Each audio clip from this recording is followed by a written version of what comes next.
Lepas ni korang punya tool tu memang akan tersusun lah meja untuk kita letak kita punya tool. Dia punya meja ni material adalah besi. Yang aku ambil ni colour merah. Macam-macam dia bagi ni, roda dia, skru dia, handle dia semua ni. Okey, untuk dia punya besi korang tengok besi dia jenis yang berpowder coating guys, tahan karat, tahan lasak. Okey, macam ni tiang ni aku dah pasang dah. Pasang untuk keempat bahagian. Dia hanya menggunakan skru dengan dia punya nut Dia ada bagi besi ni kiri dan kanan. Masukkan dulu, dia dah ada lubang siap-siap. So kita just ikatkan balik. Masukkan, lepas tu kita skrukan Kita pasang untuk partition tengah dia guys.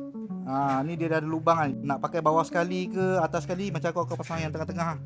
Yang ni tingkat ketiga dia. Nampak memang kemas guys. Nanti aku akan skru yang lebih-lebih ni kan. Yang ni untuk dia punya belakang guys. So korang boleh gantung tool korang dekat sini. Step yang sama, ada lubang kat sini. Kita just skrukan je lah. Kat sini dia ada bagi roda guys. Roda jenis heavy duty ni. Kat bawah ni pun dah ada lubang siap-siap. Sebelah sisi ni ada handle guys. Jadi bila korang punya tool tu dah banyak berat kan, kita boleh sorong dia. Ni ada tempat penyangkut ni. Boleh sangkutkan kat sisi ni. So korang boleh letak korang punya tool lah. Gantung kat sini. Kat sini pun ada. Bila abang-abang yang baru buka bengkel ke workshop ke apa kan, dekat rumah kan, korang punya tool tu takkan hilang. Boleh letak kat rak ni. Harga pun murah, nak pasang senang. Boleh tekan link kat bawah.